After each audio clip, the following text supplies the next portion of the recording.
Okay, so you've already started planning, you already registered for your next race, you're already starting to map out your training regimen, and you're already doing your actual trail running. So the first place I'm going to talk about when it comes to gear is your actual shoes.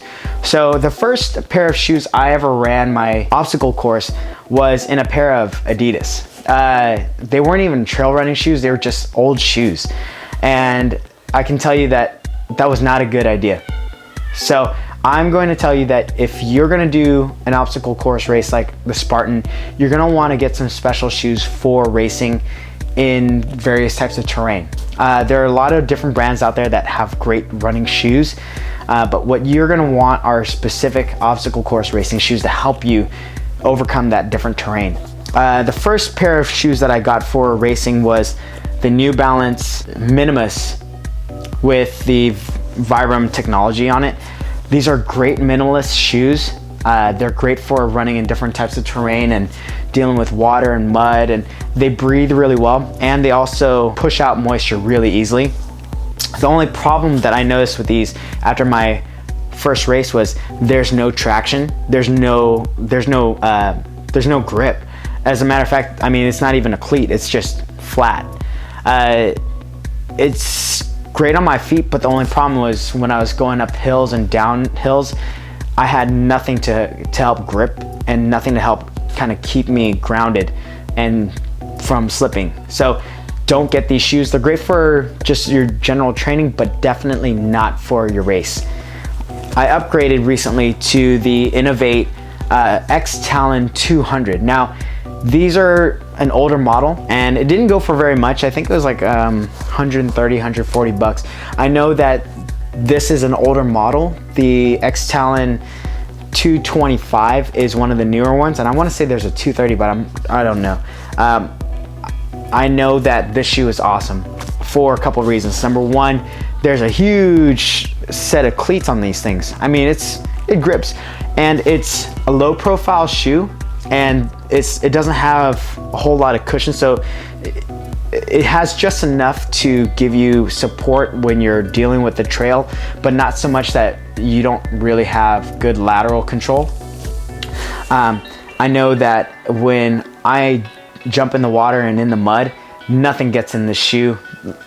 I mean, it'll soak up some water, but it pushes the water out really easily, so I'm not like sloshing around when I'm running in these things.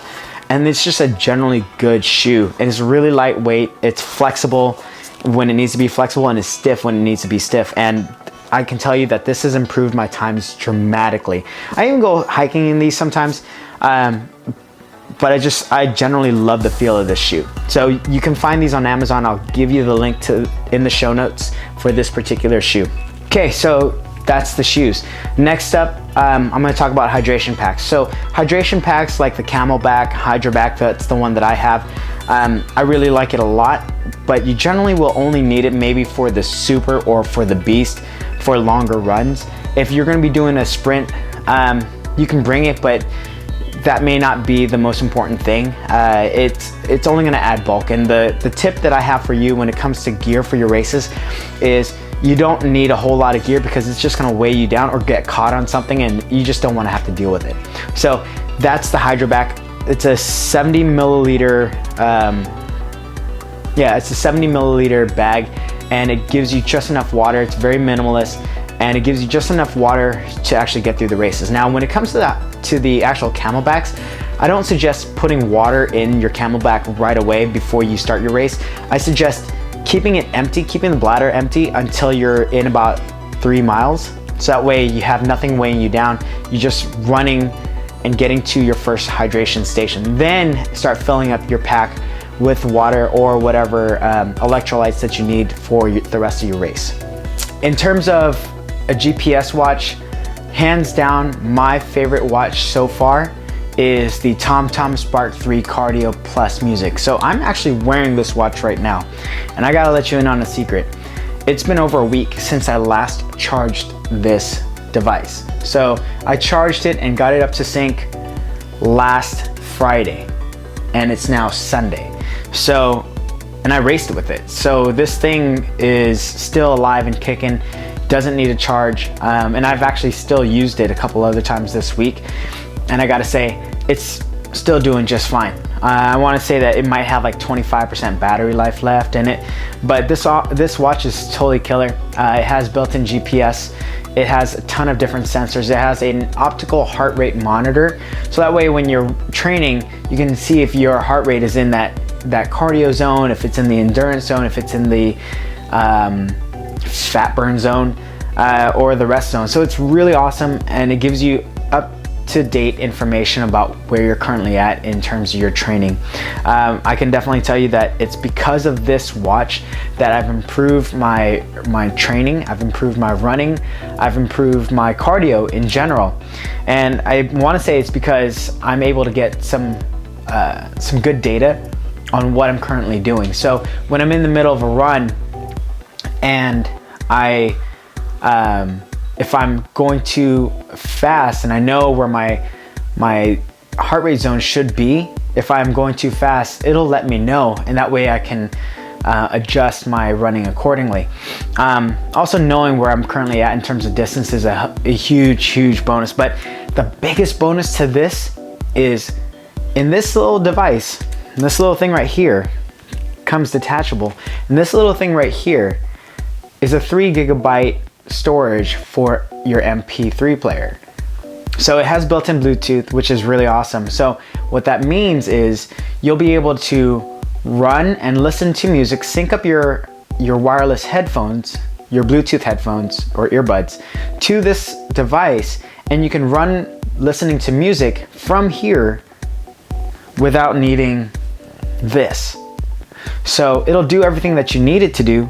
You'll be able to track your distance, track your heart rate, track your training, listen to music, and get audio feedback of your progress without having to wear your phone, which is awesome for me. And I can tell you, I've had this watch for about 8 months now, and it hasn't failed me. It's been an awesome tool, an awesome resource for improving my cardio, my conditioning, and my training. So, like I said, I only charge it once every few days, and it does a great job of keeping me on track with my training. It also comes with a TomTom cardio app that goes on your iPhone or Android, and it syncs up to other apps like Runkeeper, or I believe Nike Run or Nike Plus, and a whole host of other running apps. So if there was one watch to get out there and purchase, it would be the TomTom Spark 3 Cardio Plus music. And right now you can find it on Amazon or even Spartan.com for I believe about $150, which is a killer deal for a fitness running watch like this. You'll find others like the Garmin Forerunners, which are killer watches, but they're really expensive for what you get. This, for what you need it for, $150, killer watch. I highly recommend it. You'll be able to find the links for this particular watch in the show notes below, and if you buy it, you're hooking your boy up. One added thing, so I also have an Apple Watch as well, and I can tell you that I like this over the Apple Watch. There's also the Fitbit watch that you can get as well. It's cool, but it just doesn't, it's no running watch like this guy. So if you have any other questions about this particular watch, hit me up on the comments below, and then I'll give you some more information or insight on this particular watch. But don't wait, go and get this watch. It's definitely worth the investment.